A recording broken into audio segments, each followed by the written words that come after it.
qui a été champion du monde des essais hivernaux? Quel pilote a donc remporté ces essais hivernaux en termes de temps au tour? Eh bien, le grand gagnant, c'est Carlos Sainz. Carlos Sainz qui a réalisé un chrono lors du deuxième jour, donc hier, en 1:29.348. C'était... Ah, ils ne mettent pas les pneumatiques d'ailleurs. Ce qui est dommage, ça manque. Hamilton, deuxième en 1:29.379 avec derrière lui Charles Leclerc. Donc les deux pilotes Ferrari sont sur le podium. On a 3 pilotes Ferrari d'ailleurs d'une certaine manière sur les deux, en cumulé avec la dernière saison qui sont aux 3 premières places. Russell termine 4ème devant Verstappen, Albon, Antonelli, Piastri, Gasly et Lance Stroll au niveau du top 10. Et puis le pire chrono, c'est pour Oliver Burman qui n'a pas fait de tour rapide dans ses essais hivernaux en 1:32.361. Mais il est bon de rappeler, Baby Choum, que ces chronos ne sont aucunement des références. C'est pas ça qu'on regarde pendant les essais hivernaux. Non, c'est en aucun cas représentatif. En tout cas, félicitations à Carlos Sainz qui Bravo. réalise le doublé avec 2 écuries différentes, franchement. Magnifique. Là-dessus, 2 fois champion du monde des essais hivernaux. Bravo à lui. Mais bien sûr, non, ces chronos ne veulent absolument rien dire. Chaque écurie avait un programme, bien sûr, différent en fonction des journées. C'est pas le chrono qui donne forcément la hiérarchie. Évidemment qu'à chaque fois on ironise en disant que voilà, celui qui faisait le meilleur tour allait être champion du monde à la fin de l'année. Ouais. Là, ça me ferait quand même énormément rigoler si Carlos Sainz est champion avec Williams. Ça va rigoler, je sais pas, mais en tout cas ça ferait. Moi, ça me ferait pleurer, mais bon, c'est pas grave. C'est... Voilà, c'est ça. Ah, mais ouais, bien sûr, bien sûr. Bon, on parlait justement, parlons à qui est fan de Red Bull dans le chat, parce que c'est le moment de parler de Red Bull. Voilà, on va plutôt en parler, parce que c'est plutôt intéressant la situation du côté de chez Red Bull, mais il y a surtout une excellente nouvelle à prendre en compte par rapport à Red Bull. C'est cette déclaration que je vais vous retrouver, vous savez quoi, ici. Déclaration que je vais vous mettre là, de tonton Helmut Marko. Où est-ce qu'il est, tonton? Tonton, il est là. La déclaration, je vous la mets là. La déclaration de Helmut Marko. Elle est importante à prendre en compte, cette déclaration de Helmut Marko, parce que c'est signe qu'aujourd'hui, Red Bull a retrouvé de la santé. C'est ça qui est important à mettre en avant, c'est que Red Bull a retrouvé une certaine santé, une certaine performance et une certaine fiabilité. Vous me direz, hier il y a eu des problèmes vis-à-vis de, je crois, du cooling, donc ça veut dire du refroidissement, les systèmes de refroidissement de la voiture. Helmut Marko affirme que eh bien Red Bull, les problèmes de Red Bull par rapport à l'an dernier sont quasiment réglés. Les longs relais ont été vraiment compétitifs, voire les plus rapides du plateau. La voiture est plus prévisible, elle réagit normalement aux changements que nous avons faits. Donc je pense que tous les problèmes que nous avions l'année dernière ont été améliorés ou sont quasiment réglés. Donc c'est ça qui est hyper important. Max Verstappen a été d'écho à Helmut Marko. Il a même dit une phrase qui est un énorme soulagement d'ailleurs pour Red Bull. La voiture a tout ce que je souhaite, ce qui est donc une excellente nouvelle, et même une phrase d'ailleurs soulageante pour Red Bull avant l'Australie. Et puis donc on a une RB21 qui s'est nettement améliorée par rapport à la RB20, et pour Max Verstappen en particulier, ouais, c'est un poids qui s'enlève sur ses épaules, quoi. Bah, de toute façon, il fallait que ça aille mieux. Ça a été quand même une grosse période de la saison 2024 ultra compliquée pour Red Bull et Verstappen. Donc il fallait clairement qu'ils se rassurent d'un côté avec des essais hivernaux. C'est ce qui a été fait. Ça a quand même été l'écurie qui a le moins tourné sur l'ensemble des 3 jours. Ça a à peine plus de 300 tours, si je dis pas de bêtises. Je vais te dire ça tout de suite. Oui, 304 tours. 304 tours, c'est la petite dernière, mais je pense que voilà. Sur le peu qu'ils ont vu, en tout cas, ils se sont dit, voilà, on s'est quand même rassuré. La voiture, globalement, dans l'ensemble, se comporte mieux, va mieux. Donc c'est mieux pour l'entame de la saison, clairement. Quand on sait ce qui s'est passé en 2024, où ça a peiné à réagir. Ouais. Clairement, il y a des situations où ça allait vraiment de pire en pire. Là, voilà, on est reparti sur une voiture un peu plus saine. Maintenant, à voir vraiment ce qu'elle peut délivrer en potentiel pur, mais... C'est déjà un discours, on va dire, rassurant du côté de Red Bull et pour Max Verstappen aussi. Il y a Chocho Muller dans le chat qui est pas du même avis, entre guillemets. Il dit c'est pas rassurant pour eux s'ils sont confiants. Et je me rappelle d'il y a quelques années, il disait que chaque fois en qualif ça marche pas, on comprend pas pourquoi. Et à chaque fois Max explosait tout le monde. On espère que ce sera pas des paroles en l'air, nous dit Iyad vis-à-vis de Red Bull. C'est bizarre, mais moi je ne suis pas fan d'une écurie. J'ai des pilotes que j'aime, mais alors que ce soit Red Bull, Ferrari ou McLaren, je m'en tape un petit peu. Bah, c'était un peu pareil pour avec Hamilton, hein. Là, aujourd'hui, je suis plus avec Mercedes, hein, je suis plutôt avec Ferrari aujourd'hui. Hein. Voilà, le transfert a lieu. Oh non, La porte est fermée, toi tu restes chez toi. C'est bizarre ce que tu dis, j'accepte pas trop. Alors, à l'heure actuelle, il n'y a pas les déclarations de Red Bull qui sont sorties. Ah si, pardon, les déclarations de Red Bull sont sorties vis-à-vis des essais hivernaux. Eh bien, je vais pouvoir vous les lire avec la déclaration de Max Verstappen à ce soir, donc, du troisième jour. Il y a aussi Pierre Vacher qui s'est exprimé aussi. Déclaration de Red Bull qui vient de me parvenir par mail. Je pense que nous avons eu une bonne journée aujourd'hui. Il y a eu quelques petits problèmes, mais dans l'ensemble... attendez, je vous remets une petite photo de Max Verstappen, voilà. Mais dans l'ensemble, nous avons accompli une bonne partie de ce que nous voulions faire. Je pense que ce n'est pas mal, mais en même temps, il reste encore un peu de travail à faire. Cependant, c'est ce que nous attendions. Cependant, c'est ce que nous attendions et nous allons continuer à travailler et essayer de nous améliorer. J'espère qu'à Melbourne, nous en apprendrons un peu plus en examinant toutes les données et en voyant où nous en sommes. Il est difficile de dire où se situe le rythme de chacun. Il nous reste donc un peu de travail à faire, mais nous sommes impatients de recommencer à courir correctement donc du côté de l'Australie. Pierre Vacher. Alors la déclaration de Pierre Vacher, c'est plus important que Max Verstappen, j'ai envie de dire. Pierre Vacher, qui je rappelle, est directeur technique de Red Bull. Et il explique, Pierre Vacher...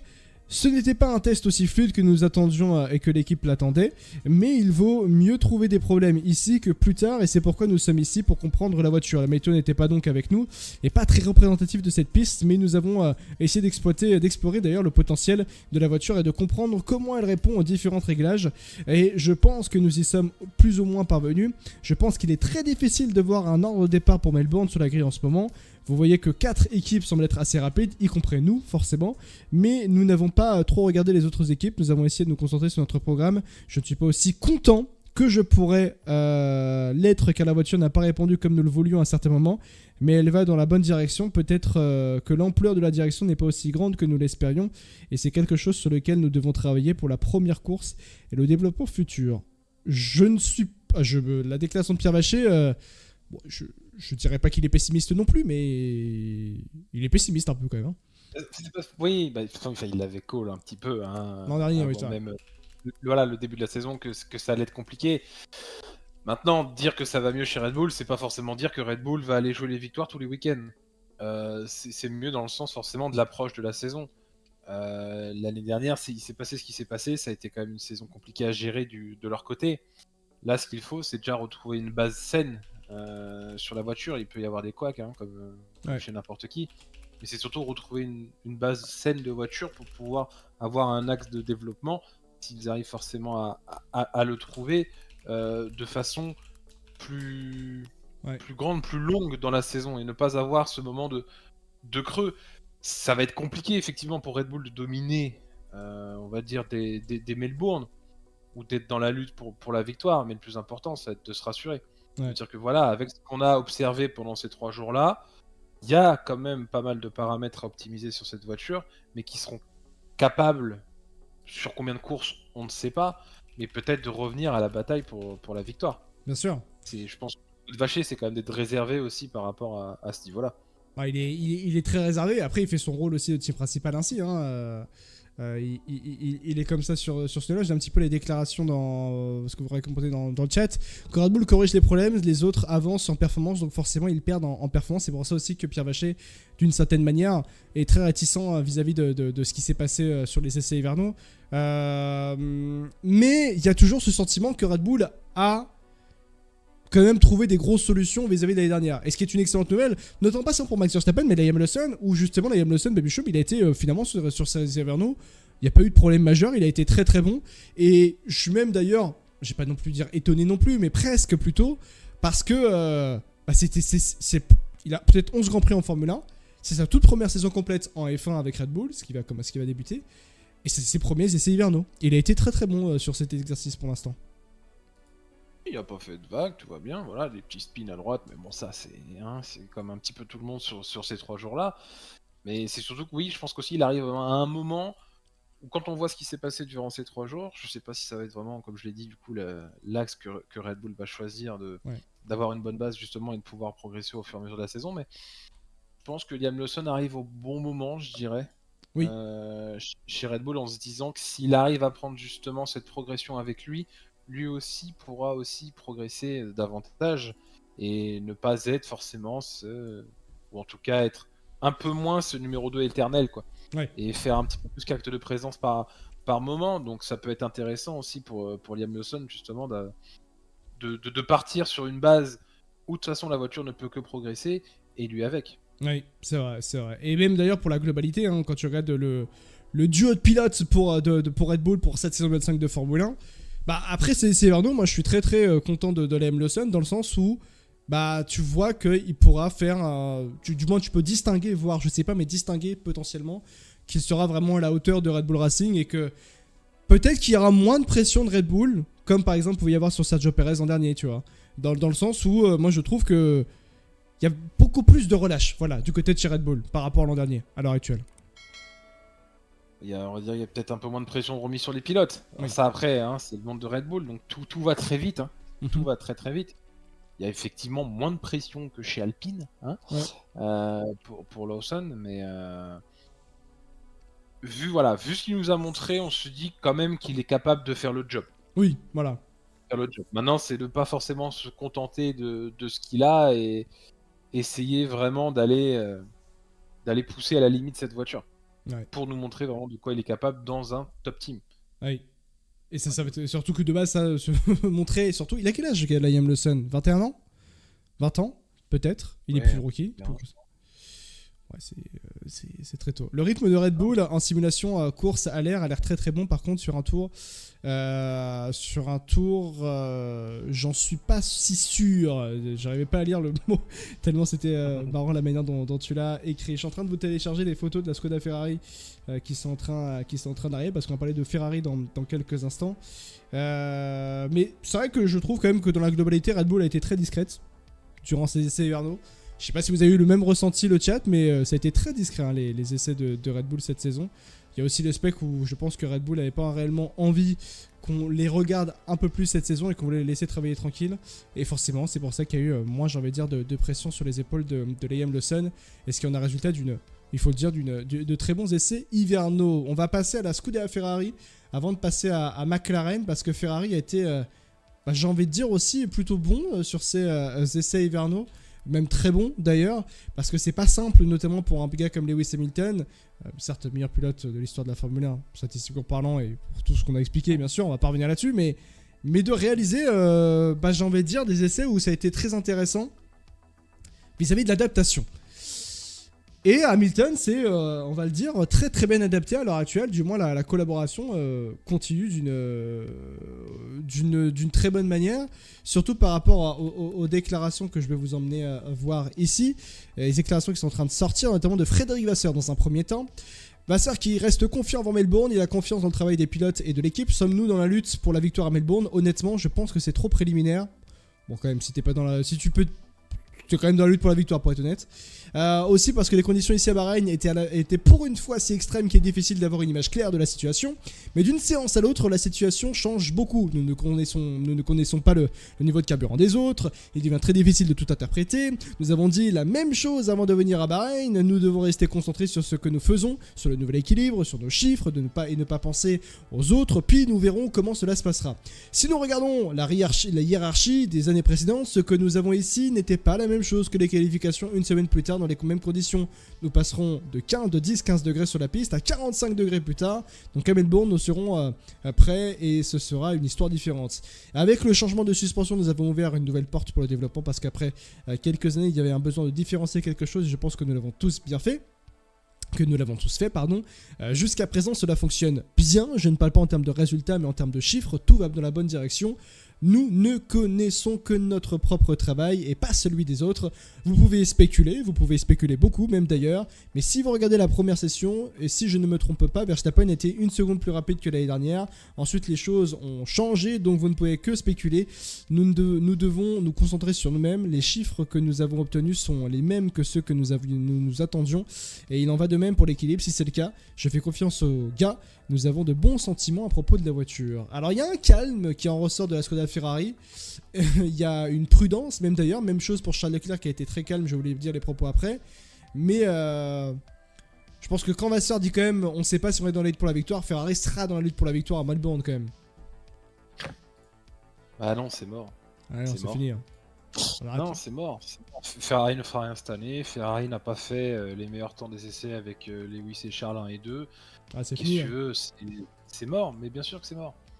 Non, mais c'est normal de prôner le calme, forcément, la concentration et le focus sur soi-même. Ouais. Effectivement, il y a cette hype de Lewis Hamilton chez Ferrari. C'est normal, et donc c'est pour ça qu'il y a aussi énormément de monde qui attendent que du coup, vu qu'il y a Hamilton chez Ferrari, Ferrari gagne et Ferrari domine. Bien sûr. Le monde de la F1, c'est pas forcément ça tout le temps. Donc le plus important, voilà, c'était de se concentrer sur soi, et ça, ils l'ont bien fait. Voilà, ils l'ont bien fait. Comme il l'a dit Fred, le plus important, c'est de corréler ce qui a été fait en attente de chiffres et ce qui la piste a donné. Ouais. Pour le moment, ça fonctionne bien. Ce qu'il faut, en tous les cas, c'est que ça monte en puissance. Faut pas non plus...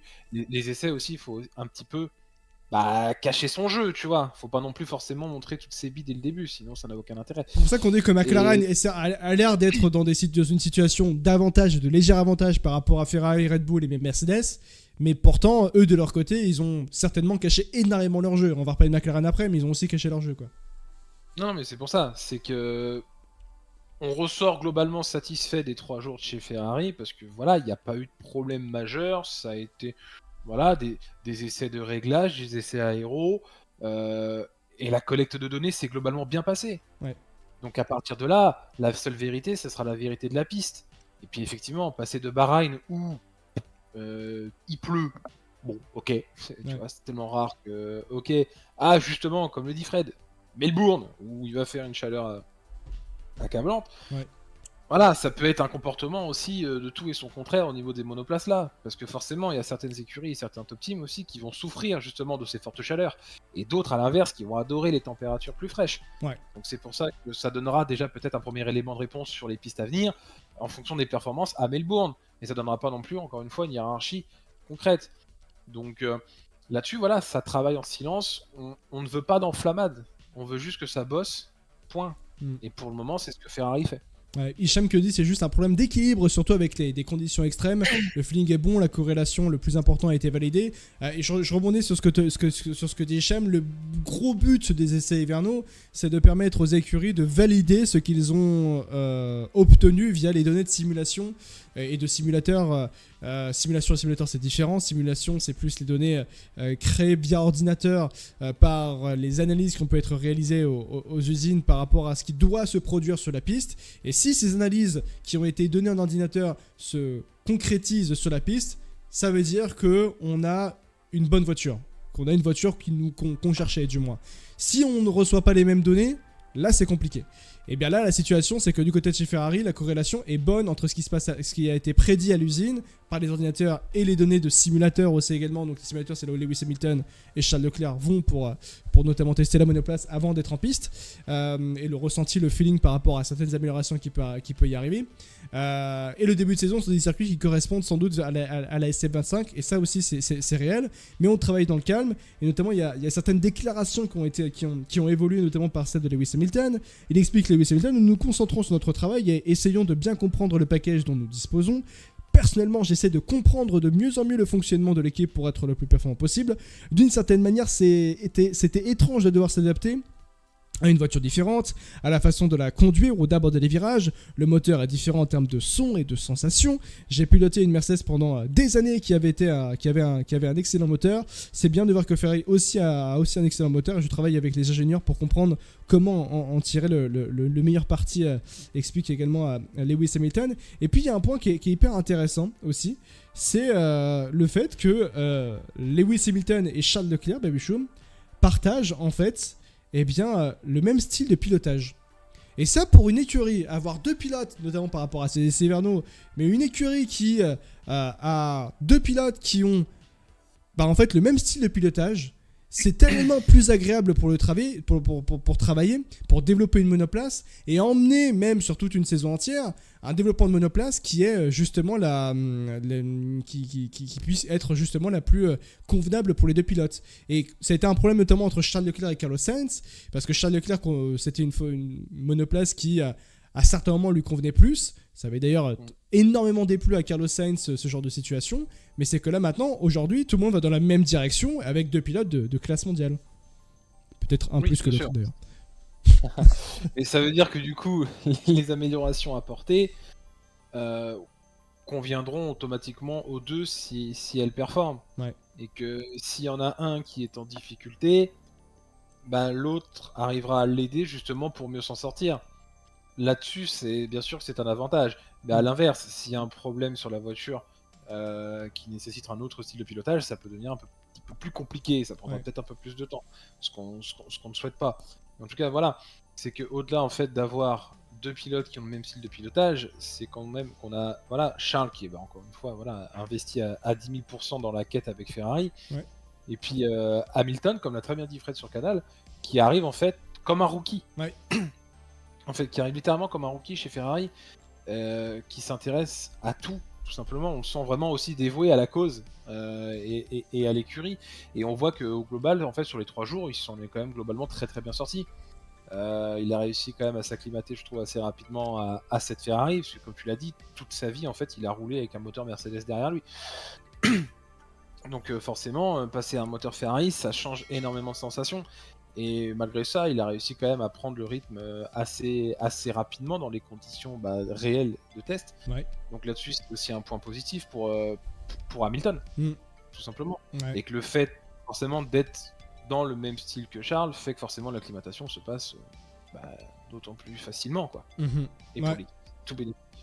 Mais je gère un petit peu en même temps les messages dans le chat. Une statrice me dit Lewis doit encore s'acclimater à la Ferrari, et Ferrari est aux suspensions à T-Roc qui doivent être différents en termes de réglage, donc faut tout mettre bout à bout et ce sera une équipe redoutable. Hicham que dit c'est ça en fait la meilleure nouvelle possible, à savoir que tout le monde va dans la même direction. Mastroianni avec les mêmes profils, ça va être forcément et plus simple à développer. Est-ce que tu penses qu'ils vont se partager le setup? Certainement, oui, sur le début de saison. Puis ensuite, si t'as Lewis Hamilton et Charles Leclerc qui se battent en fin de saison pour le titre tous les deux et uniquement tous les deux, ça se partagera moins les setups, je pense. Surtout que Charles et Lewis ont le même style de pilotage, ce qui est un avantage car l'équipe et niveau développement, ça peut être utile. Le truc positif, c'est que Lewis s'est vite habitué à la Ferrari et il a très rarement eu des blocages, et c'est vrai d'ailleurs. Après, je pense pas que Lewis Hamilton ait poussé la SF25 dans les retranchements, donc ça joue aussi. Par contre, chez Ferrari, vous croyez vraiment que ce que Leclerc ait sa chance pour être pilote numéro 1, car pour moi, Hamilton est clairement le numéro 1 chez Ferrari? C'est un débat qui est compliqué à avoir et qui est peut-être un peu tôt à avoir, pour être honnête. Non, mais il est numéro 1 par rapport à son palmarès, si tu veux. Oui. Après, il arrive en terrain inconnu. Ouais, en terrain inconnu. Oui. Exactement. Donc forcément, il a encore tout à conquérir. Il a son passé en Formule 1, certes, qui parle pour lui. Mais t'arrives chez Ferrari, t'arrives dans l'écurie de Charles Leclerc, et c'est à lui de faire sa place. Multiple champion du monde, en fait, ou pas multiple champion du monde. Ouais. Donc, le credo, de toute façon, il est simple. Il n'y a pas de numéro 1, il n'y a pas de numéro 2. Le titre se joue, on prendra une décision au moment voulu. Tout simplement. Et il n'y aura pas de oui, mais. Ouais. Ce sera comme ça. Ce sont les directives de l'écurie. Et c'est tout. Celui qui sera le mieux placé ira jouer le titre mondial. Point. Que ce soit Lewis, que ce soit Charles, il n'y aura pas de distinction possible. Je pense que Fred, à mon avis, est assez carré là-dessus. Il les connaît depuis qu'ils sont gamins, les deux. Enfin, c'est ses enfants, clairement. Mais je pense pas qu'il changera son approche qu'il avait quand c'était Charles et Carlos via Charles et Lewis. Pour moi, il aura la même gestion et la même façon de faire avec les deux. Ouais. C'est clair. Des petites déclarations également de Charles Leclerc, tiens, justement. C'est un peu difficile de confirmer un sentiment. Je ne pense pas avoir déjà piloté sur une piste de Sakir aussi froide. Il y a également eu de la pluie. Les températures ne sont pas celles auxquelles nous sommes habitués dans la référence par rapport aux années précédentes. Donc c'est très difficile. D'habitude, les conditions sont beaucoup plus chaudes. Nous avons vu tous les chiffres que nous attendions. Aujourd'hui, nous avons eu un peu plus de mal avec l'équilibre. Hier, dans l'après-midi, c'était un peu difficile à gérer. Donc il y a encore du travail à faire. Est-ce qu'il est satisfait, Charles Leclerc? Il dit qu'il préfère attendre avant de se prononcer. Même au niveau des hiérarchies, il est difficile de porter un jugement parce qu'on ne peut pas dire avec quel niveau d'essence les autres roulaient. La McLaren semble être une voiture très forte pour le moment, mais il est trop tôt pour en parler. Nous devons nous concentrer sur nous-mêmes et ne pas nous laisser piéger par les pires meilleures hiérarchies. que nous pensons voir pour le moment parce que nous ne savons rien. Et il y a encore beaucoup de points d'interrogation, mais nous avons beaucoup appris durant ces premiers tests et cela nous aidera certainement pour la première course à trouver la bonne fenêtre. Lors des essais, on se concentre beaucoup sur soi-même, mais on regarde aussi un peu ce que font les autres. Cependant, nous ne savons pas dans quelles conditions ils roulent, donc c'est peut-être une première idée de ce à quoi nous pouvons nous attendre, mais il y a encore beaucoup d'inconnus, donc nous devons prendre ces temps avec un grain de sel. Cependant, il est très important pour nous de comprendre ce qui nous manque par rapport à eux aussi, mais aussi par rapport à mes propres sentiments. Comme je l'ai dit à plusieurs reprises, il y a encore beaucoup de travail à faire pour être prêt à Melbourne. C'est ce que nous attendons de trouver ensemble avec Lewis, c'est ce que nous essayons de trouver ensemble avec Lewis. Le fait que l'un roule le matin et l'autre roule l'après-midi signifie que l'un travaille et l'autre pas. Donc il n'y a pas beaucoup de temps pour parler, mais quand nous avons quelques minutes de libre, nous avons toujours de la voiture, des sensations, de nos attentes, nous discutons de tout ça et de ce que nous n'avons pas encore réussi à faire comme nous l'aurions voulu en essayant de comparer nos notes. Donc si à la question est-ce qu'il se balance les setups, oui, visiblement. Sans doute le duo le plus complet avec Norris Piastri. Maintenant il faut voir ce que donne la voiture en conditions de course et en qualif en Australie. Ça, l'équilibre, ça peut vite se régler avec le setup sur simulateur, donc pas la peine de s'inquiéter. J'avoue que bon, pour Ferrari je suis pas du tout inquiet, hein. Comme Hicham, je suis pas du tout inquiet, hein. Voilà, ça va être juste de trouver forcément, encore une fois, ce compromis entre l'avant et l'arrière. Il y a eu, voilà, comme 99% de la voiture qui n'est pas la même. Ouais. C'est un risque pris. Pour le moment, c'est un risque qui, dans l'ensemble, a l'air quand même de fonctionner. Voilà, il n'y a pas eu de grandes pertes, en tout cas de performance. Et c'est surtout d'arriver en fait avec un package qui a aussi un large panel d'amélioration. Et c'est sûr que ça va se jouer à des petites choses. Le plus important, ça va être forcément que l'avant et l'arrière communiquent parfaitement sur cette monoplace pour qu'il n'y ait aucun souci de pilotage et encore plus de dégradation en fait à l'avenir. Et voilà, c'est dans ces petits détails-là en fait que Ferrari va devoir aller piocher justement pour arriver le plus préparé possible dès Melbourne et pour tenir en fait cette dynamique toute la saison.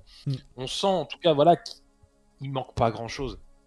Il manque clairement pas grand-chose en fait pour que Ferrari soit favorite en fait, tout simplement. Comme le dit Valo, hein, pour une caisse qui est neuve à 99%, c'est pas trop mal en termes d'évolution. C'est vrai que Ferrari si, comme ils le disent, tout s'est très bien passé, il n'y a pas eu de problème majeur, tout allait dans la bonne direction entre Charles Leclerc et Lewis Hamilton, la communication s'est très bien passée. S'il y a eu un des aussi gros changements avec une nouvelle suspension, comme tu le dis, Hicham, si on en croit Ferrari, c'est une excellente nouvelle. Ces essais sont une très bonne réussite, parce que ça veut dire que parmi tous les programmes qu'on a pu faire du côté de Skoda Ferrari, tout a fonctionné. Ça, pour une écurie, t'abordes une saison. De toute façon, t'es jamais assez bien préparé pour une saison de Formule 1. Hein. Toutes les écuries vous le diront. Ça n'a que 3 jours d'essai. T'es dans une phase où en fait finalement il n'y a pas eu d'énormes de problèmes majeurs vis-à-vis de tout le monde. Mais on n'est jamais assez bien préparé pour une saison à 24 Grands Prix. C'est une saison extrêmement longue. Donc notamment regardez du côté de Aston Martin, si vous avez regardé notamment les essais vendus sur Canal+, il y avait Eric Blandin qui était dans la direction technique, qui parlait et qui disait que nous, le but des essais Verno, c'était principalement de tester la mécanique et de tester tout ce qui était software, notamment ordinateur à l'intérieur de la voiture. C'est ça le principal but, pour vérifier que le fonctionnement de base de la voiture fonctionne. C'était ça principalement pour tout le monde.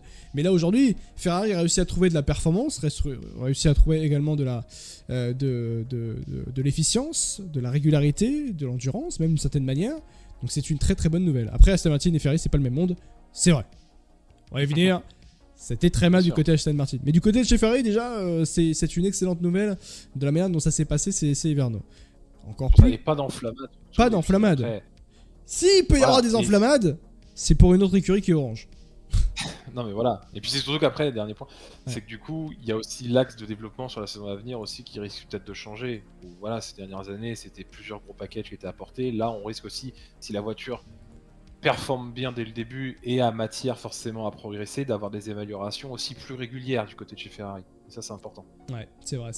D'ailleurs, parlons de McLaren maintenant, les copains. Alors, on va parler de McLaren parce qu'il y a beaucoup de choses à prendre en compte par rapport à McLaren. Il est temps de sortir les datas. Les datas, c'est pas essentiellement le rythme de qualification qu'il faut regarder. C'est principalement le rythme de course. Et sur le rythme de course, c'est principalement celui de hier qu'il faut regarder. Je vais vous retrouver ça tout de suite. Les Race Simulation. Parce que hier, qu'a Lando Norris avec McLaren, eh ben, il a été absolument monstrueux.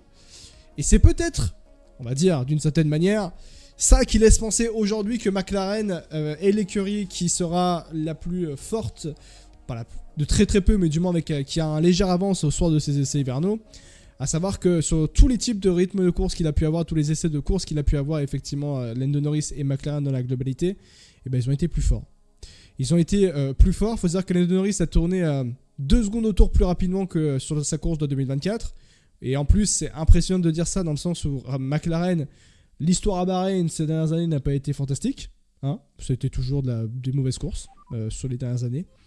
Norris était plus rapide le plus rapide sur ses 3 relais. Et notamment son dernier run en C2, donc en pneu dur, était assez monstrueux. Et il avait quand même une certaine bonne avance quand même sur Leclerc, Antonelli notamment. Mais encore une fois, il est bon de rappeler qu'on ne sait pas si Norris roulait de la même manière que Leclerc, Antonelli. C'est vraiment même en termes de pourcentage de remplissage en kilos du réservoir. Mais quand même, aujourd'hui et ce soir, après les essais hivernaux, McLaren semble du moins avoir un... Je dirais peut-être même pas un léger, mais allez, moi je le dis, un bon avantage quand même sur Ferrari et Mercedes. Bah, le plus important pour moi, pour McLaren, déjà, c'était de se rassurer. Ouais. De se dire que voilà, tu es champion du monde constructeur en titre. La plus grande pression que tu as, c'est quand même de rester au même niveau, et voire même de progresser en fait, justement. Ouais. Parce que tu dois le défendre, donc ton but forcément, c'est de reconquérir ton titre que tu remets en jeu l'année d'après. On voit que visiblement, c'est une réussite. Ouais. Du côté de chez McLaren, visiblement, ça a été aussi...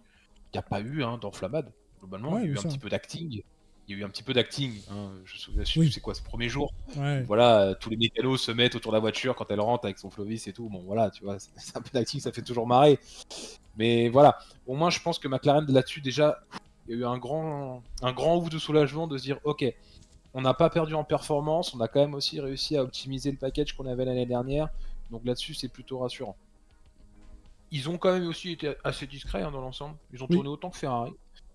Donc là-dessus, c'est de se dire, ils sont sereins, ils sont confiants pour l'approche de cette nouvelle saison. Ouais. Il y a aussi, encore une fois, énormément de travail à faire parce qu'on arrive sur une saison de 2025 où forcément, il y a eu un resserrement en 2024, mais on a quand même des chances que cette année, ce resserrement, ils sont encore plus accentués. Oui. Donc ça veut dire que cet avantage-là, en simulation, sur des essais hivernaux, sur une piste plus froide que les années précédentes à Bahreïn, soit totalement faussé d'un Australie, d'un Monaco, d'un Singapour, bref, tu vois, sur n'importe quel autre tracé. Donc on risque d'avoir aussi des courses ultra resserrées en fait avec les top teams. Et donc le fait d'avoir aussi des essais sérieux, sans pépin majeur, et en fait de se sentir en forme, clairement, c'est très positif pour McLaren. Et d'autant plus quand on parle de toi, voilà, parce que les ingénieurs, forcément, regardent forcément ce qui se passe dans les autres équipes sans avoir les données réelles ou les consommations réelles. Mais voilà, quand le nom de ton écurie ressort comme ça un peu plus que les autres, voilà, tu ressors de là quand même au bout des 3 jours avec un petit sourire de te dire ok, on a quand même réussi la transition avec 2025. Ouais, et pour le coup, moi aussi je suis d'accord, je pense que c'est très réussi. J'ai les déclarations qui viennent de tomber de Lando Norris et de Oscar Piastri. Là c'est Oscar Piastri donc, qui a parlé au soir de ces essais hivernaux et qui dit les essais sont terminés. Je pense que ces 3 jours ont été très productifs. Nous avons essayé beaucoup de choses et beaucoup appris, mais certaines choses étaient plutôt bonnes. D'autres doivent encore être améliorées, mais travailler sur ces points est exactement le but des essais. La voiture a fonctionné pratiquement sans faute. Ça c'est bien de le noter. Ce qui était un bon point de départ. Nous avons beaucoup de choses à revoir avant Melbourne, mais je pense que nous y allons en bonne forme. Lando Norris, qui semble être le pilote le plus fort, du moins au soir de ces essais hivernaux, il dit les conditions étaient beaucoup plus difficiles sur la piste ce matin avec le vent et la température. Une fois que je me suis senti à l'aise, nous avons pu travailler sur notre plan et collecter plus de données.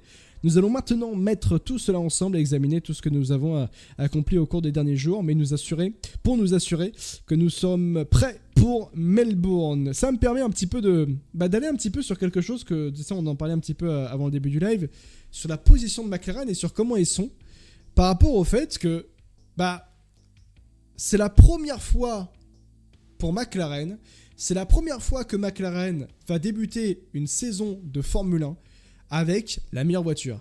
C'est la première fois depuis, depuis on va dire 2008-2007, allez on va dire ça, que McLaren va débuter une saison de Formule 1 en étant l'équipe à battre. Non pas l'équipe à battre en étant l'écurie championne du monde constructeur, mais en plus de ça, l'équipe à battre en étant aussi la voiture, en étant aussi l'écurie qui a visiblement la meilleure voiture au soir des essais hivernaux. On voit que Lando Norris et McLaren dans la globalité ont réalisé des rythmes de course assez forts quand même, qui donnent des bonnes indications, qui nous permettent donc de distinguer qu'aujourd'hui, au moment où on se parle, avant donc le premier Grand Prix de la saison en Australie et après ces essais hivernaux, Lando Norris et McLaren et donc Oscar Piastri, eh bien ce groupe-là, McLaren, est aujourd'hui l'équipe à battre.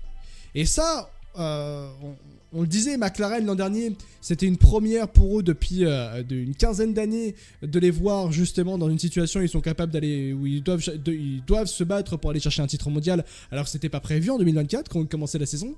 Là, cette saison, c'est différent. Aujourd'hui, ils vont débuter une saison de Formule 1 en étant champion du monde constructeur, mais en plus de ça, en sachant qu'ils ont la meilleure voiture vis-à-vis de Ferrari, vis-à-vis de Mercedes, vis-à-vis de Red Bull aussi également.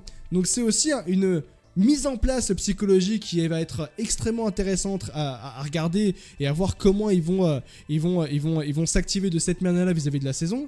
Et puis surtout, c'est hyper plaisant de voir que McLaren aussi revient sur le devant de la scène, et en tant que champion de constructeur bien sûr, mais c'est plaisant de voir que McLaren n'aura peut-être plus aucune excuse maintenant finalement.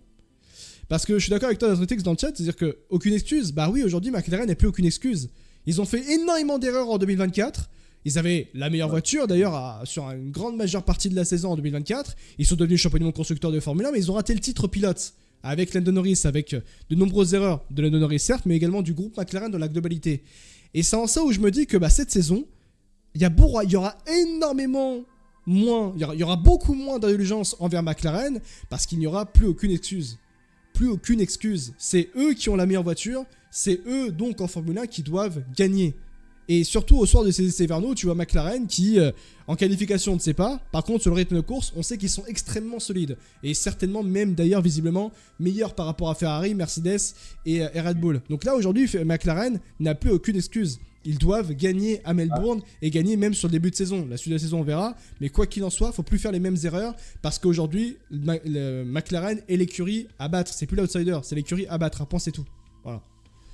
Disons que de là à dire qu'ils doivent obligatoirement gagner Melbourne, s'ils ne gagnent pas, c'est une faute, peut-être pas, mais se dire qu'ils doivent automatiquement être présents à la lutte pour la victoire chaque week-end.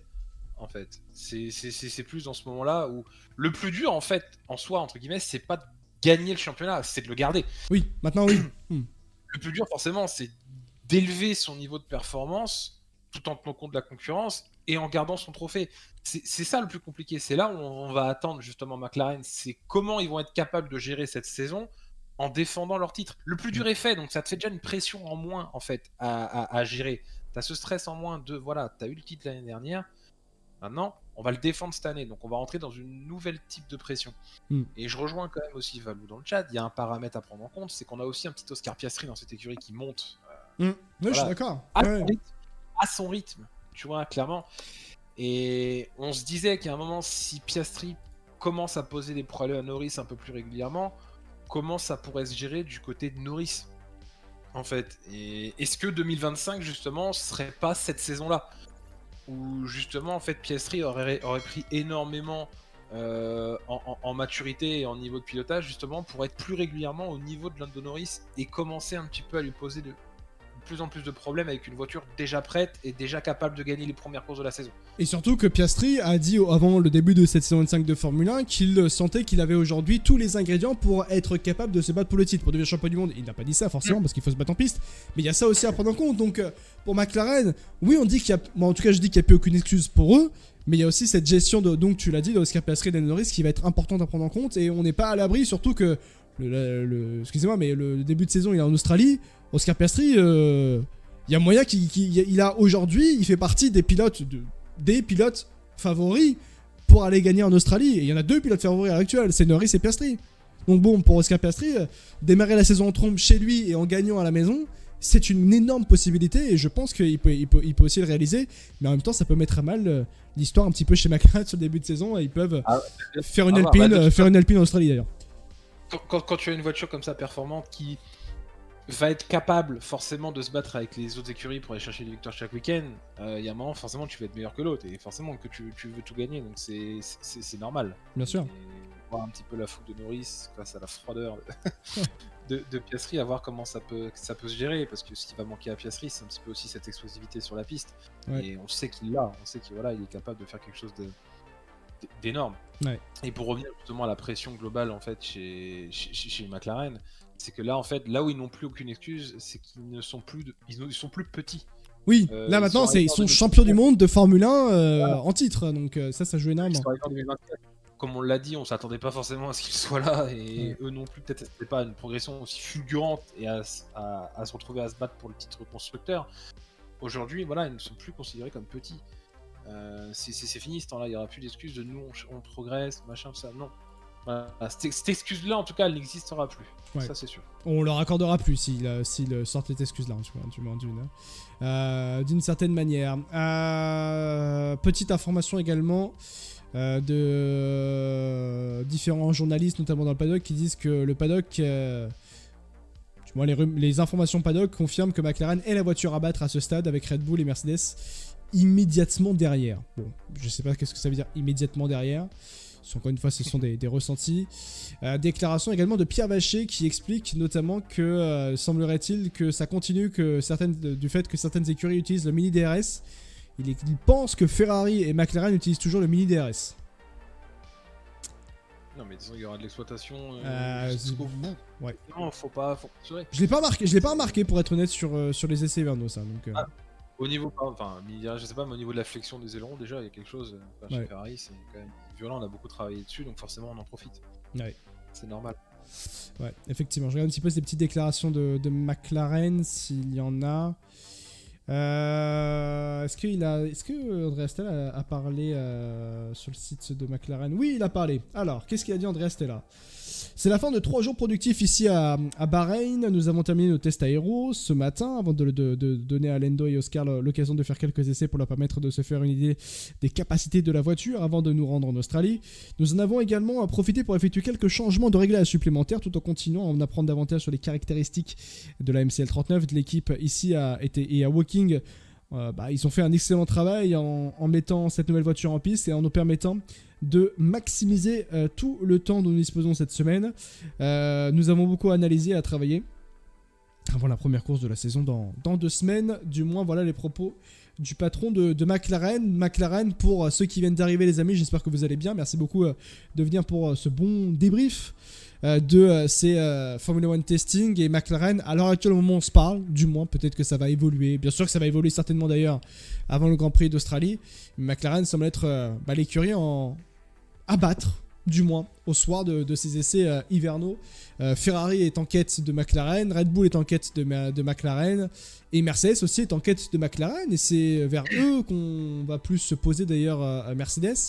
Mercedes qui a aussi fait du rythme de course durant le 2e jour, et là aussi c'était plutôt intéressant, avec Andrea Kimi Antonelli qui était à 2 dixièmes de la référence de Lando Norris. Alors il était en pneu plus dur d'ailleurs, non c'est Norris qui était en pneu plus dur par rapport à Antonelli, ce qui n'est peut-être pas une bonne nouvelle d'ailleurs vis-à-vis du résultat.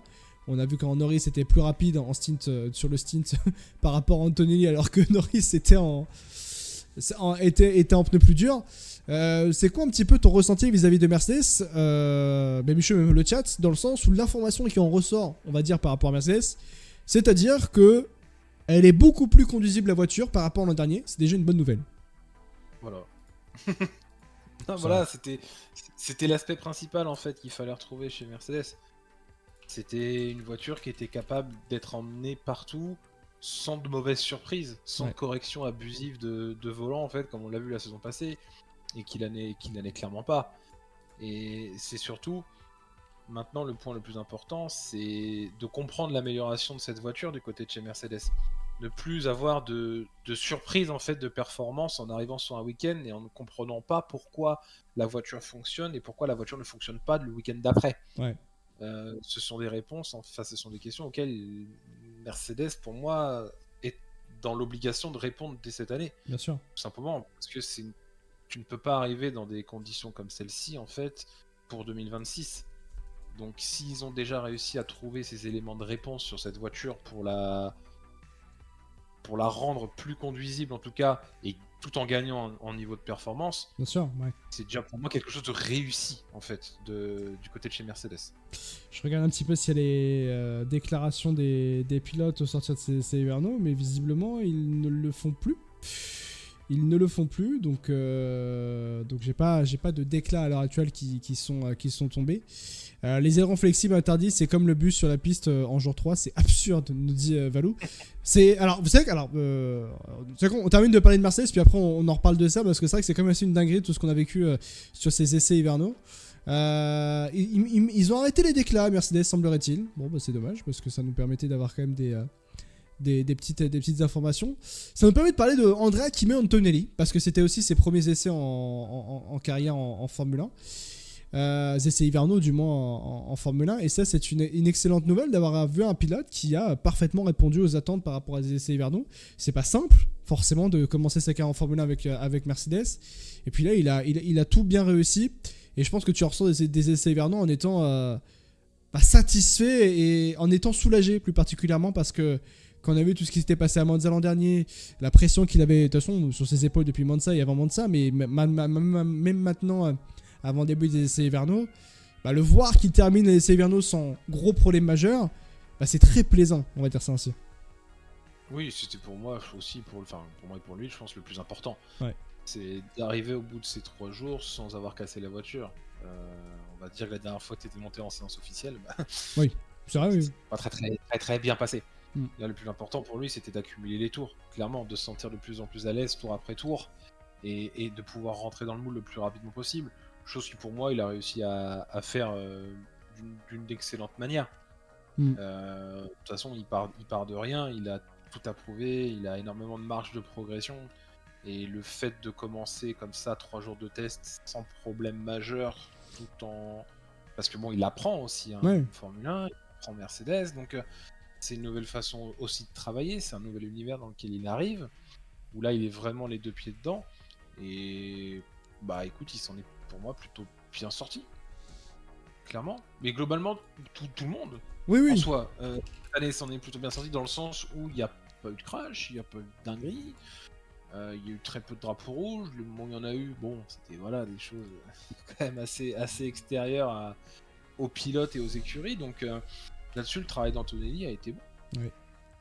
Il a été très bon. Petite data qui vient tout juste de sortir du site de la Formule 1. Là, ça c'est données Formula One. Hein. Donc, j'imagine, on va les croire. Donc, données Bah non, mais attends, là pour le coup, je fais plus confiance à la Formule 1 par rapport aux essais hivernaux.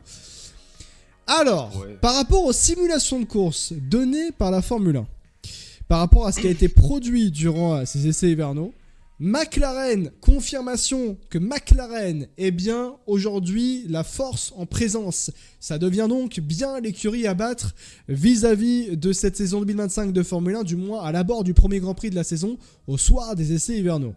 Ceux qui sont considérés à l'heure actuelle comme deuxième force, à un peu plus d'un dixième et demi d'ailleurs, de McLaren, c'est la Scuderia Ferrari. Ferrari, deuxième force du plateau, semblerait-il à l'heure actuelle au vu des essais hivernaux.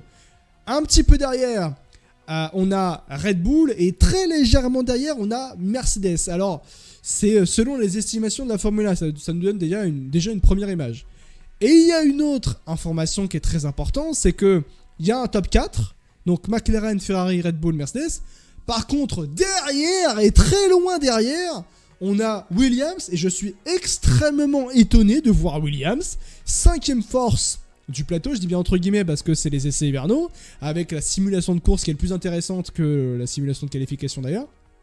Mais quand même, Williams, 5e force du plateau, en ayant fait des essais hivernaux très très bons d'ailleurs, parce qu'il n'y a pas eu de casse, il n'y a pas eu de problème majeur, on va dire ça ainsi. Avec Carlos Sainz et Alexander Albon, c'est très bon essais hivernaux, mais Williams, quand même, 5e essais hivernaux, c'est extrêmement étonnant. Racing Bulls, essais hivernaux aussi un petit peu dans l'anonymat, ils ont fait leur travail de leur côté, leurs travaux de leur côté, ça c'est bien réalisé. Ils sont, selon les simulations de course, ils seraient 6e force. As, 7e force du plateau, tout en ayant fait seulement un travail de fond et ils n'ont pas cherché de la performance. Alpine, je suis pas tellement d'accord. Je pense qu'ils sont nettement plus haut Alpine.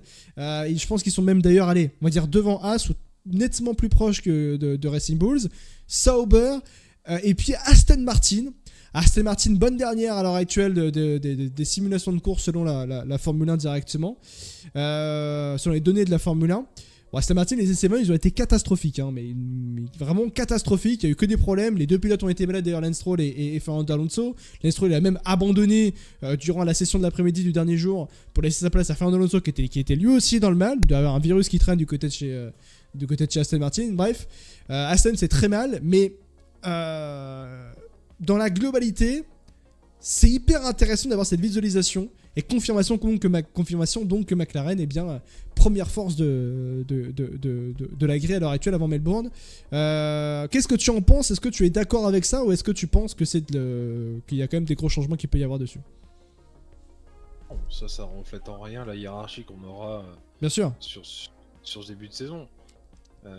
Ce genre de graphique donné par la Formule 1, tu sais, moult et moult fois avant les Grands Prix, on en a fait depuis fort. Où voilà, il y a plein de choses qui n'étaient clairement pas représentatives en fait de ce qu'on a vu du coup après la course. Donc il y a des choses qui sont plus ou moins ok, mais pour moi, tu vois, le midfield de Williams à Aston Martin, pour moi, je vois pas du tout cette hiérarchie là en fait. Ouais. Ça va être évidemment très très resserré. On aura des batailles. J'avoue que moi je suis pas d'accord sur le cas Alpine en particulier. Hein. Pour moi, Alpine c'est en fait, au moins Racing Bulls. D'ailleurs. Pour moi, As et Alpine sont devant Williams et Racing Bulls. Sur mon avis, en tout cas, sur ce que j'ai pu voir. Après, derrière, de voir Aston Martin aussi loin, on le sait, tu l'as dit, il y a eu enfin voilà, ça a été des essais hivernaux ultra compliqués pour eux. Est-ce qu'ils seront derniers? Ça on n'en sait rien. La logique voudrait que ce soit Sauber qui soit dernier. Ouais. Maintenant, ça reste à voir. Pareil après pour les 4 premiers. Il y a rien de figé en fait. Voilà, il y a absolument rien figé dans cette hiérarchie là, et c'est pas parce que tu vois la Formule 1 sort ce graphique là que du coup ce sera. Ah oui, c'est pas gage de vérité. Hein. Je rappelle à ceux qui viennent d'arriver, c'est pas gage de vérité. Ce sont des indications vis-à-vis justement des simulations de course qui ont été réalisées durant les essais hivernaux sur l'ensemble des 3 jours. Maintenant, ça veut pas dire que ça sera gage de vérité et que à Melbourne ce sera ça. Après, ça peut l'être. Attention, je dis bien, ça peut l'être. Si effectivement Williams est 5ème force du plateau, alors là je dis franchement on se lève tous, on fait une hola à James Valls, parce que là c'est exceptionnel ce qui est en train de se passer du côté de chez Williams. Hein. Bien sûr, pour moi après voilà, ils seront... De toute façon Williams, pour moi il y a un moment il faut décoller. Ouais. Voilà, évidemment il y a eu énormément de refonte chez Williams, il y a effectivement l'arrivée de Carlos Sainz qui peut aussi faire énormément de bien à cette écurie. Mais à un moment, il faut décoller du fond de la grille. Faut arrêter les petits exploits à marquer 1 ou 2 points tous les 5-6 courses. Il faut hausser le niveau, et je pense aussi que c'est la dynamique que veut James Valls chez Williams avec cette paire de pilotes-là. Donc c'est important de retrouver les points plus régulièrement. Mais en tout cas, ils seront dans ce cercle ultra resserré du midfield. Ouais. Maintenant, là, visiblement, ce graphique-là les met en favori de ce midfield-là. Je suis pas encore entièrement convaincu que ce soit le cas, mais on se dit qu'il y a quand même... Voilà, c'est peut-être le début de quelque chose pour Williams. Je vais chercher les déclats, justement, du côté de chez Williams, de Williams, parce que ça m'intéresse d'avoir quand même les déclarations de Carlos Sainz, quand même, qui fait ses débuts avec Williams. Et bien justement, bien sûr, Alexander Albon, 395 tours d'ailleurs, je rappelle, pour Williams sur ses essais hivernaux. Il s'appelle Albono sur le site directement, c'est bien. C'était une journée difficile, explique Alexander Albon. Je ne sais pas comment ça a été pour les autres pilotes, mais la matinée était vraiment difficile avec le vent. Et nous n'avons pas trouvé le rythme. Nous avons eu quelques problèmes avec la voiture et qui ont également retardé les choses, donc nous avons eu un peu de mal à démarrer.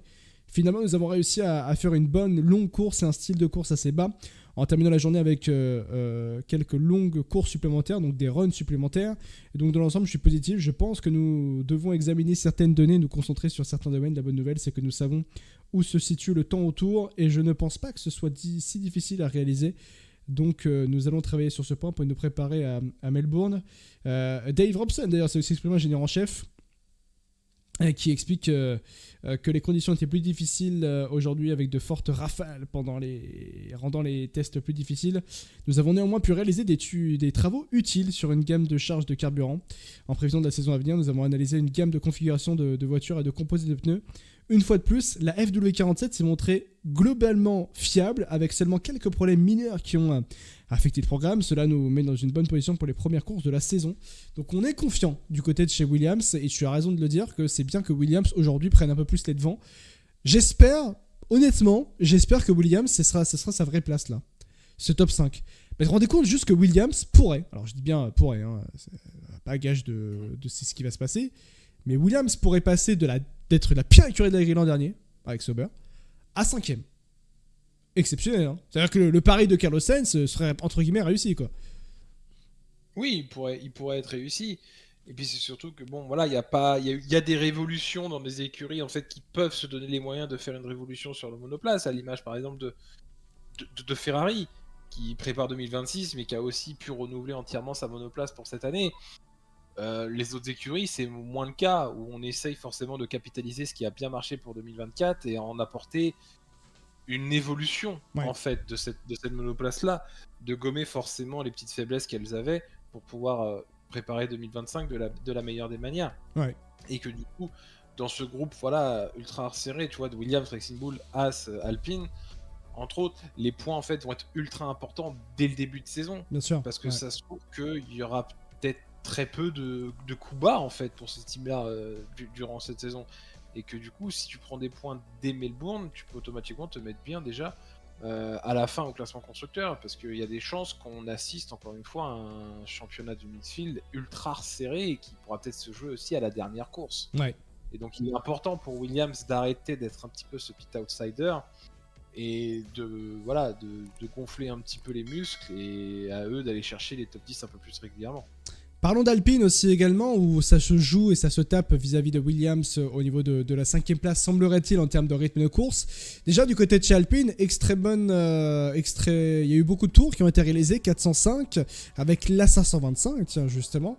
Et c'est une bonne nouvelle. Pourquoi ? Parce qu'enfin, on a une Alpine qui, semblerait-il, est fiable. Et ça, c'est une grosse nouvelle à prendre en compte, parce que l'an dernier, elle n'était pas fiable, elle était lente.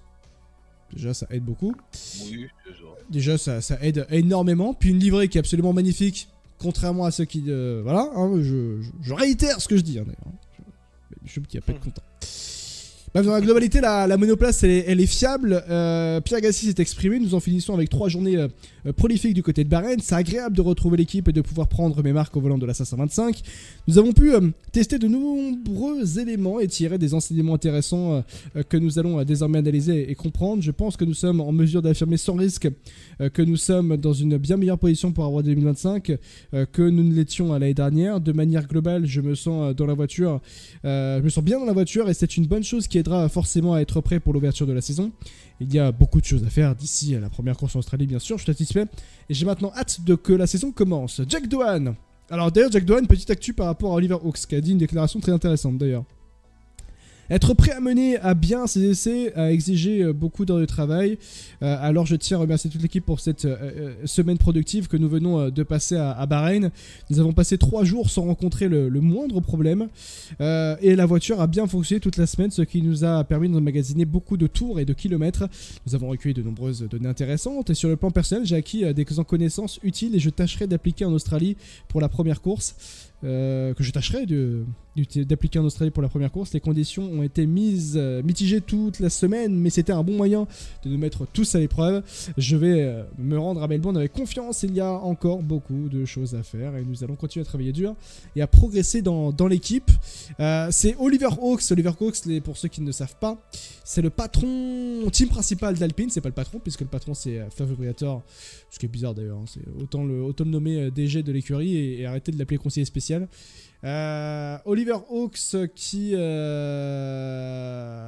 il y a déjà Alpine est sur la bonne voie malgré un ensemble qui reste fragile. C'était une déclaration qui a été sortie ce matin. Mais en gros, Oliver Hawks a salué le travail de comment s'appelle-t-il, de Jack Doohan, malgré l'immense pression qu'il y a sur ses épaules avec Franco Colapinto. Et il a même dit ça d'une manière différente. Hawks is proud of Doohan being punchy with media amid Colapinto rumors. Bon, il est fier de Colapinto Oliver Oaks. Elle est marrante la situation du côté de chez Alpine quand même. Hein. Tout est sous contrôle. Tout est sous de Flavio Briatore. Ouais. Il a tout sous contrôle, au millimètre. Au millimètre. Voilà, pour ceux qui ont la rêve, qui ont vu le teaser de Drive to Survive. Ouais, au-delà en fait de forcément de cette pression en fait que tous les médias et forcément l'arrivée de Colapinto impose à Douane, globalement les 3 jours d'Alpine, voilà, sont comme très ça a bons. été dit, globalement bien déroulés. Il y a encore quelques problèmes à régler sur cette Alpine, mais on est sur une meilleure quand même préparation de l'année dernière. Comme a dit Flavio, de toute façon, le plus important c'est de redevenir une vraie écurie de course. Ouais. Et c'est même plus forcément un petit peu à l'image, tu vois, de Williams, mais là c'est un peu moins pardonnable pour la part d'Alpine, mais tu vois, justement de montrer en fait de quoi ils sont capables, que en fait la voiture de l'année dernière était un raté complet et que 2025 c'est le moyen de repartir de la meilleure des manières, de repartir à zéro et d'être dans les top 10 quasiment à chaque course, comme ça l'était en fait il y a 2 ans. Effectivement, ce sera compliqué d'aller chercher les gros points parce que voilà, même si ce graphique est pas forcément la réalité, on sait très bien que voilà, tu vas avoir les 4 écuries devant et que donc du coup automatiquement, si encore une fois tu n'as pas d'abandon sur les écuries de devant, ça te fait déjà les 8 premières places en fait de verrouiller, on va dire quasiment chaque week-end dans le top 10. Donc ça montre quand même à quel point les points vont être très très chers et c'est à Alpine justement d'être dans la tête de ce midfield, et on sent que sur l'ensemble des 3 jours ils se sont préparés en tout cas dans ce sens. Il y a du mieux, c'est pas non plus une grande révolution et Alpine ne sera peut-être pas forcément top 5 constructeurs, mais il y a quand même du mieux, il faut le reconnaître. La voiture est dégueulasse, mais il y a du mieux. Oh non, elle est pas dégueulasse, j'ai pas envie d'aller vrai. Parce qu'en termes de châssis, faut voir que la voiture, la 525 est une bonne évolution tout de même de la 524 de l'an dernier. Pour être tout à fait honnête, pendant le live que j'avais réalisé sur la situation d'Alpine, eh bien, j'avais dit que la voiture, des échos qu'on avait, n'était pas si fantastique que ça, parce que c'est une évolution d'une voiture qui était quand même très mauvaise l'an dernier. Alpine termine 6ème au classement constructeur, c'est vrai, mais sur l'ensemble de la saison, c'est pas essentiellement mérité. Je dis pas que c'est pas mérité, je dis que c'est pas essentiellement. Ça veut pas dire dans l'ensemble, parce qu'ils ont fait un coup de miracle grâce à Esteban Ocon et Pierre Gasly au Brésil, c'est vrai. Mais sur l'ensemble de la saison, bof, tu vois. Maintenant, ils ont quand même, si il s'avère que la 525, qui est une grosse évolution tout de même de la 524, fonctionne. Chapeau bas à Flavio Briatore, chapeau bas à Oliver Oaks, parce que ça veut dire que tu as quand même réussi à passer de l'une des pires écuries de la grille à tu bats Aston Martin qui était 5ème et tu peux te battre potentiellement pour la 5ème place. Cependant, si une écurie constructeur en Formule 1 se fait battre par Williams, aïe. Là par contre non, ça fait mal. Par contre, ça fait très très mal, ça ferait très très mal quand même. Hein. La dynamique après elle est pas la même. Oui, aussi. En fait, la dynamique est pas la même, dans le sens où oui, là c'est moi, tu vois, tout à l'heure qui mettais un petit peu là de pression à Williams, de se dire bon bah ça serait bien que vous commenciez un petit peu à vous réveiller et que enfin vous commencez à hausser un petit peu le ton et votre niveau de performance. Après pour Alpine c'est tellement le bordel en fait depuis un paquet d'années que forcément en fait on s'attend plus vraiment à grand chose de cette écurie là. Et que on sera que surpris et agréablement surpris en fait que cette Alpine performe, tout simplement. Après, si elle nous refait encore une saison de merde, on sera pas déçu. De toute façon, chaque année c'est globalement la même chose. Donc à partir de là, on aura zéro surprise et zéro déception. Et puis surtout, moi je m'attendais pas essentiellement, et je m'attends toujours peut-être pas à voir Alpine en 2025 réaliser une saison de Formule 1 dans le sens, parce que l'objectif c'est surtout 2026, et pour même Aston Martin en particulier, qui normalement est de la concurrence directe vis-à-vis d'Alpine, Aston Martin. regard sur 2026, parce que c'est l'objectif, parce que Alpine aura un nouveau moteur, une organisation aussi qui va devoir s'organiser autour du fait de devenir une écurie constructeur motoriste à une écurie cliente. Bref, il y a tout ça à comprendre et à assimiler de manière très rapide pour être performant dès 2026. Donc je m'attendais pas à une saison 2025, ou je m'attends toujours pas plutôt à une saison 2025 où je me dis Alpine sera là, Alpine sera 5e force du plateau.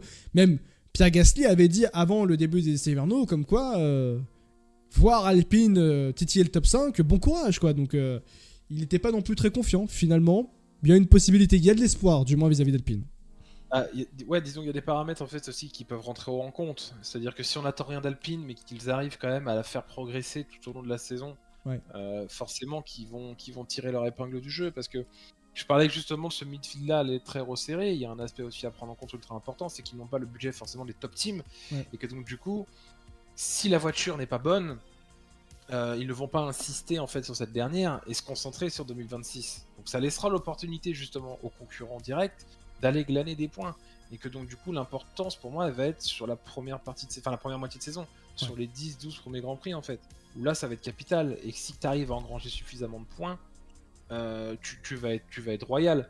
Alors qu'à l'inverse, si tu arrives sur ce début de saison et qu'au final tu commences à avoir énormément de retard, bah tu sais que ta saison elle va être très compliquée, tu vas délaisser 2025 et tu vas mettre toutes tes ressources en fait et tout ton personnel quasiment sur 2026. Donc on risque aussi d'assister à ça. Donc c'est pour ça que Alpine dans cette situation doit se retrouver en fait dans la première option, de se dire on arrive mieux préparé que l'année dernière, capable quand même d'aller chercher des Q3 à droite à gauche et être dans la lutte pour les points assez régulièrement.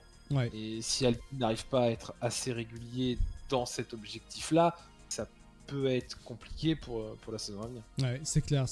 On évolue d'ailleurs par rapport à Alpine pour passer à As, mais avant vis-à-vis d'Alpine, sachez que normalement il devait y avoir un sponsor qui devait arriver cette saison. C'était Visit Rwanda, et sachez que depuis quelques semaines, presque mois, plus aucune nouvelle. C'est-à-dire que c'est un sponsor, c'est quand même un sponsor qui devait apporter énormément d'argent à Alpine. Plus aucune nouvelle par rapport à Visit Rwanda.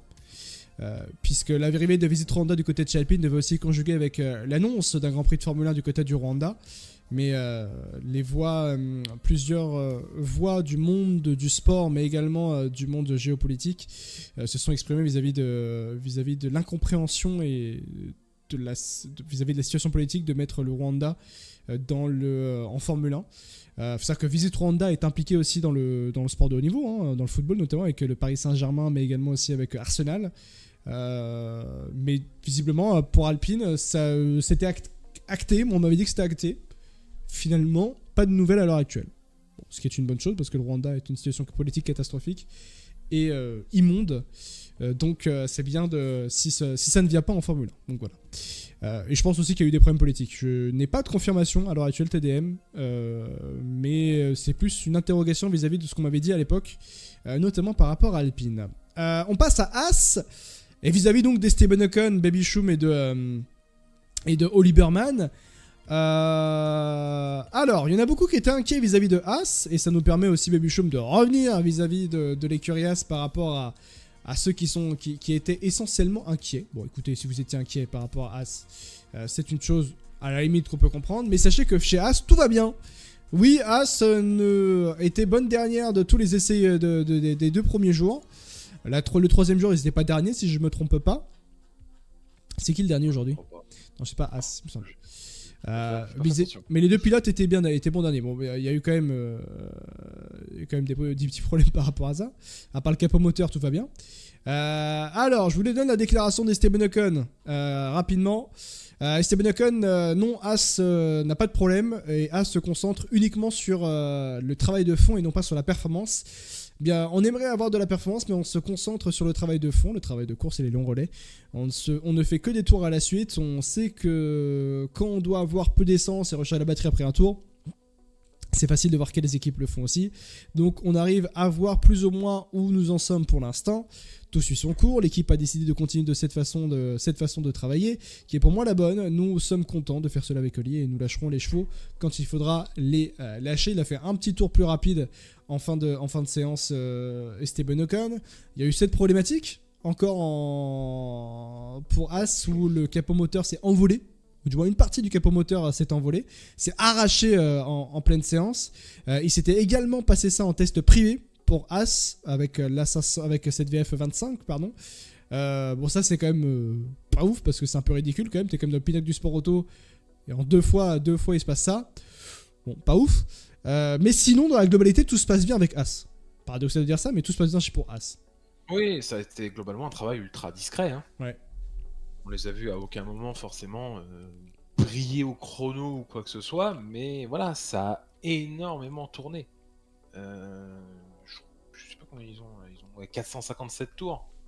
C'est ceux qui ont le deuxième plus haut taux de tours, nombre de tours. Voilà, à un tour de moins de Mercedes, mais ouais.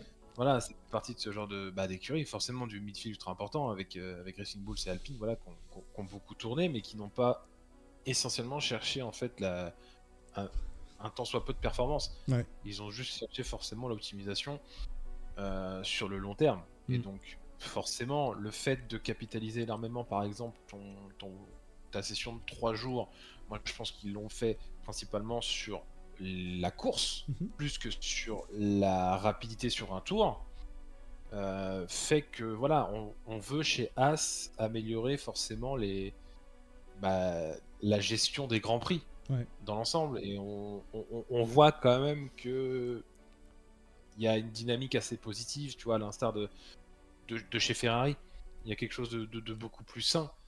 On sent que chez As, il peut y avoir quelque chose cette année. Bien sûr. Moi j'y crois en fait, cette équipe-là. Et voilà, ils ont été très calmes, il n'y a pas eu d'enflammade, il n'y a pas eu non plus forcément de problème majeur. Ça a permis aussi à 2 pilotes. Alors Oli connaissait déjà effectivement As et Ocon, voilà, découvrait forcément cette monoplace, mais ça permet aussi d'engranger énormément de confiance, d'expérience dans cette voiture. Ouais. Et je me dis que moi, As, je serais pas surpris que du coup, tu vois, ce soit pour la première partie de saison l'une des meilleures des autres. Et moi j'ai confiance en ça. Hein. C'est pour ça que le niveau, ce qui est dévoilé par la Formule 1, c'est Track Simulation Pace. Pour moi, je suis pas confiant vis-à-vis de As. Pour moi, As, c'est même devant Williams parce qu'ils cachent leur jeu et c'était vraiment des essais typiquement Hayao Komatsu-esque. Je sais pas si tu vois ce que je veux dire, mais c'est vraiment... c'est une nouvelle expression que j'ai inventée, mais pour moi, c'est vraiment des essais typiquement faits façon Hayao Komatsu. C'est-à-dire que on teste tout ce qui est possible de tester vis-à-vis de la monoplace pour pouvoir ainsi débloquer le potentiel quand on arrivera au Grand Prix d'Australie. Hayao Komatsu, c'est pour moi d'ailleurs le patron d'écurie qui est le plus inattendu en termes de résultats vis-à-vis des autres patrons. Même les autres patrons d'écurie étaient incroyablement surpris par la qualité de travail de Hayao Komatsu du côté de chez As. Et quand tu regardes aujourd'hui ce que fait Hayao Komatsu depuis qu'il a d'après Gunther Steiner, As, c'est une nouvelle écurie et c'est même en train de devenir une écurie presque constructeur en Formule 1 avec la propulsion de Toyota qui est revenue en Formule 1 pour propulser techniquement parlant et bien l'écurie As. Et quand tu vois aujourd'hui le projet de l'écurie As, bah tu te dis avec Hayao Komatsu ça peut aller très très loin. Est-ce que ça peut jouer le titre? Je sais pas, très loin de là, dans un futur très lointain bien sûr, mais potentiellement. Mais du moins à l'heure actuelle, les travaux qui sont réalisés du côté de chez As sont excellents. Ça met As sur une nouvelle sphère, une nouvelle ère. Et que cette nouvelle ère avec Esteban Ocon et Oliver Biermann, je sais pas si on se rend compte de la qualité quand même du line-up de pilote qu'a As aujourd'hui. Hein.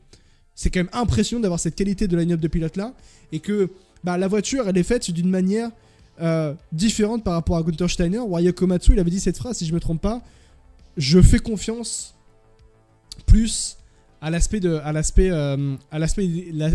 données, parce que c'est un ingénieur de métier, Hayao Komatsu.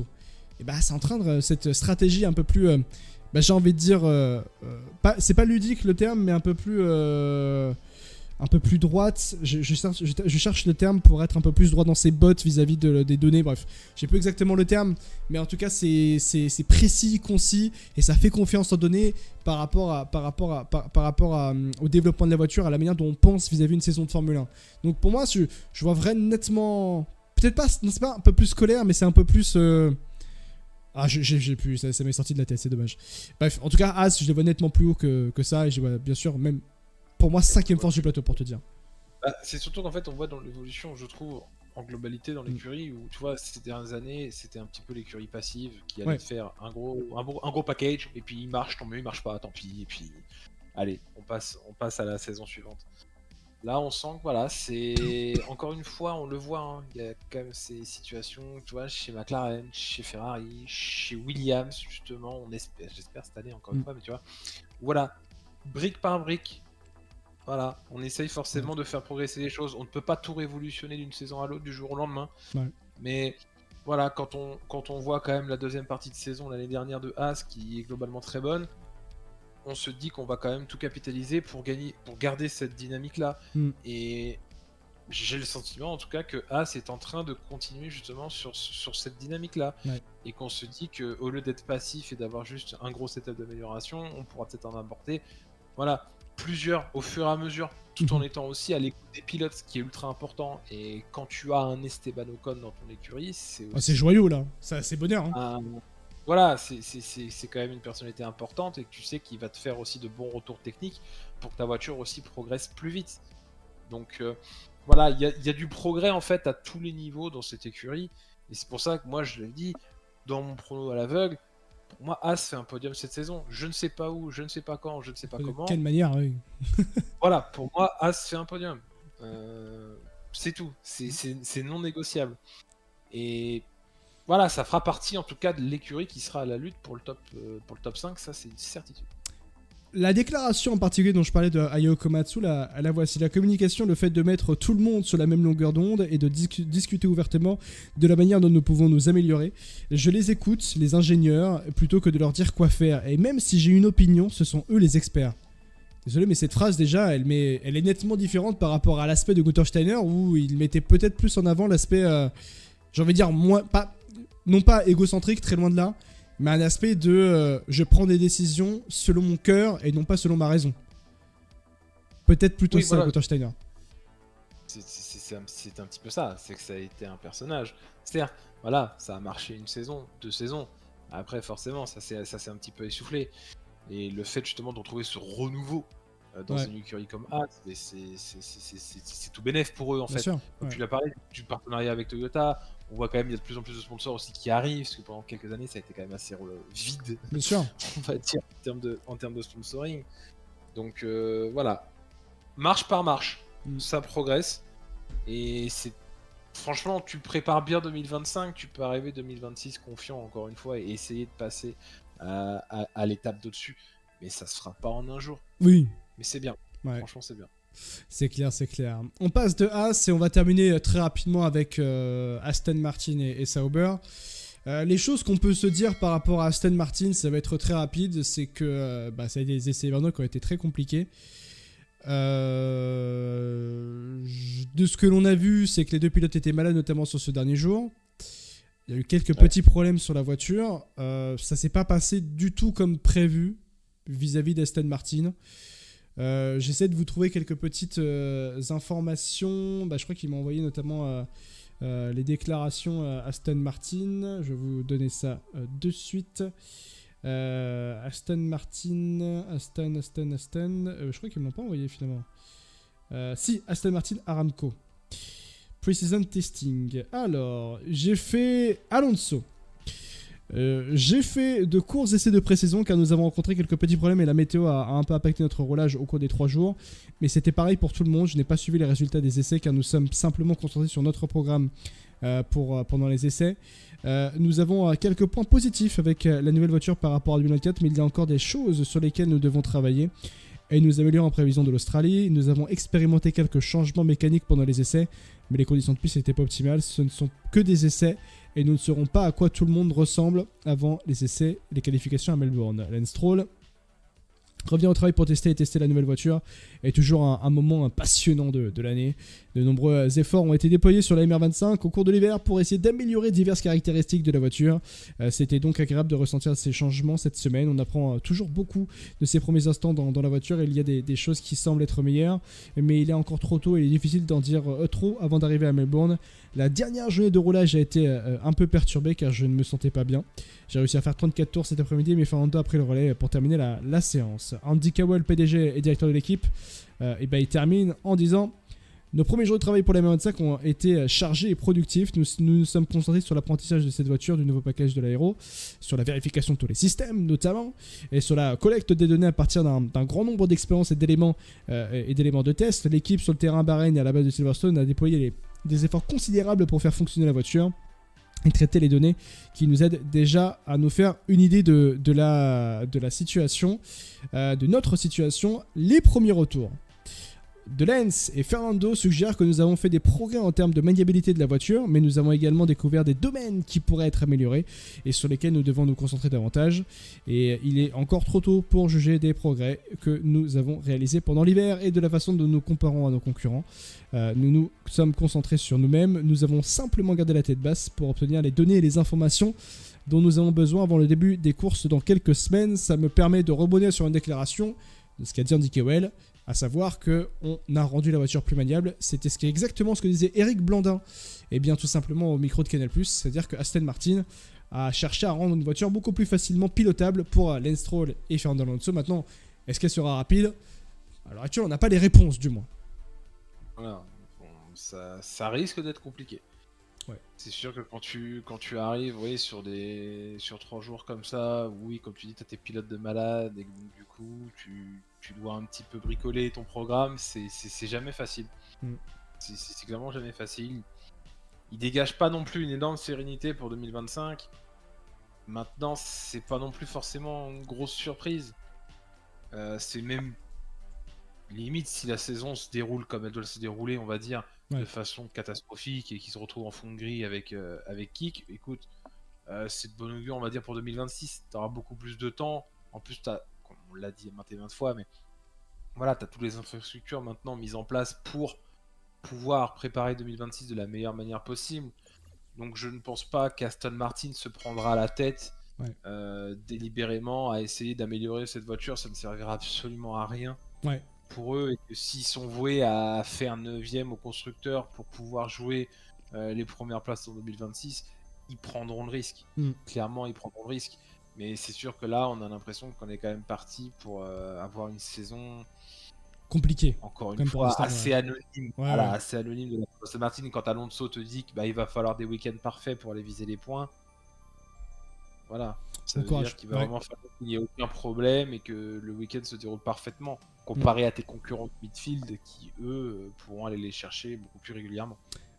On passe à Sauber et on termine. Alors, j'ai pas essentiellement d'infos, j'ai envie de dire, mis à part que semblerait-il que Sauber est la dernière écurie de la grille, encore une fois. En même temps, tu partais tellement l'an dernier que c'était compliqué.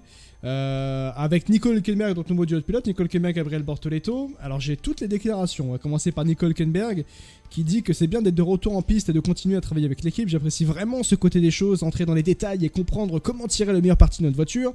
Maintenant les essais sont terminés, ce fut 3 jours dynamiques avec beaucoup de roulage, d'essais, de différentes choses et de collecte de nombreuses données à analyser. Nous avons eu une bonne première impression et il reste encore beaucoup à découvrir en continuant à peaufiner les choses. Maintenant, nous allons passer en revue toutes les informations et nous assurer d'arriver à Melbourne avec le meilleur package possible pour la première course. Gabriel Bortoleto, première fois dans les essais hivernaux, Gabriel Bortoleto. Ces 3 jours d'essais ont été très bons, j'ai beaucoup appris sur la voiture de l'équipe. Dans l'ensemble, cela a été très productif pour nous tous. Nous allons maintenant utiliser les 2 prochaines semaines pour passer en revue les détails des réglages. L'ouverture de la saison en Australie approche à grands pas et nous allons continuer à travailler dur pour être aussi préparés que possible. C'est formidable de travailler avec eux, avec Sauber pour ma première course en Formule 1. Approche, j'ai vraiment hâte d'y être. Et puis je rappelle que le directeur technique de Sauber désormais, et donc de Audi, eh bien c'est James Kay, ancien de chez McLaren, James Kay, qui parle et qui explique que Sauber, et ça c'est une information, a réussi à couvrir tout ce qui était prévu pour ces 3 jours. Et que la C45 a réalisé une performance solide en bouclant plus de 350 tours au total, ce qui témoigne du travail acharné fourni par l'équipe tout au long de l'hiver. Bien que nous avons dû prendre un peu plus de temps sur la deuxième séance pour Gabriel Bortoleto en raison d'une fuite hydraulique, l'équipe a rapidement examiné et résolu tout ça. Nous avons tout de même réussi à boucler notre programme complet pour la dernière journée en piste. C'est une bonne nouvelle, j'ai envie de dire quand même pour Sauber, où déjà l'an dernier c'était très compliqué sur l'ensemble de la saison, tu sais pas où est-ce que t'allais, même pour les essais hivernaux. Voilà, on est quand même sur une performance qui, pour être honnête, pour Sauber, c'est déjà bien de boucler, de finir le programme complet, quoi.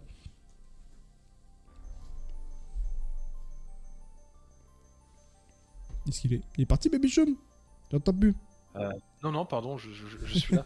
Non, bah, oui, c'est tout. Globalement, c'est tout. Ouais. C'est ça. Il y aura pas à espérer, encore une fois, plus. Bah, je sais même pas si on peut espérer quoi que ce soit, parce que seulement à Melbourne, on le saura, entre guillemets, tu vois. Ouais, mais ce que je veux dire, c'est globalement, oui, leur programme s'est bien passé, ils ont fait ce qu'ils avaient à faire. C'est cool. Mais pour moi, ce sera une saison copier-coller de 2024. Ouais, malheureusement. Pour qui? Voilà, on attend que 2026 hein, du côté de cette structure.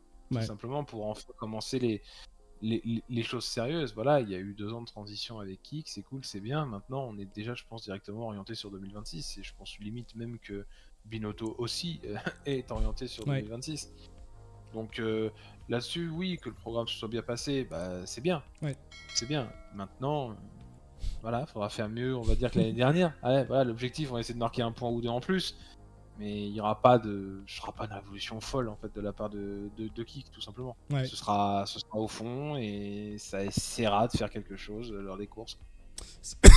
C'est clair. On verra du moins comment les choses évolueront après ces hivernaux et surtout pour le premier Grand Prix de la saison du côté de Melbourne. Je rappelle que c'est dans 2 semaines. Du moins, ce qui est assez intéressant de noter, c'est qu'on aura un peloton qui est resserré entre Williams et la dernière écurie de la grille avec Sauber et qu'on aura potentiellement, allez, on va dire McLaren en tête, du moins avec en étant l'écurie à battre. Et puis Ferrari, Red Bull, Mercedes qui les suivent de très très près. Ça va être hyper intéressant. Et puis à noter que la vérité de Bahreïn ne sera pas la vérité de Melbourne. Ou que si la vérité de Bahreïn est la vérité de Melbourne, ce ne sera pas essentiellement la vérité pour toute la saison entière. Donc, et comme on l'a vu l'an dernier, hein, chaque circuit avait une écurie d'une certaine manière. Oui, non, c'est pour ça que là, cette année, ça va être incroyable. Va falloir être là. Hein. Ouais, falloir être là, forcément. En tout cas, voilà pour ce gros débrief des essais hivernaux et on espère avoir été le plus clair possible pour pouvoir vous aiguiller au mieux et comprendre un petit peu au mieux tout ce qui se passe par rapport à ces essais hivernaux 2025 qui sont terminés et avant donc ce premier Grand Prix de la saison qui aura lieu dans 2 semaines à Melbourne en Australie très tôt à 5h du SBAR.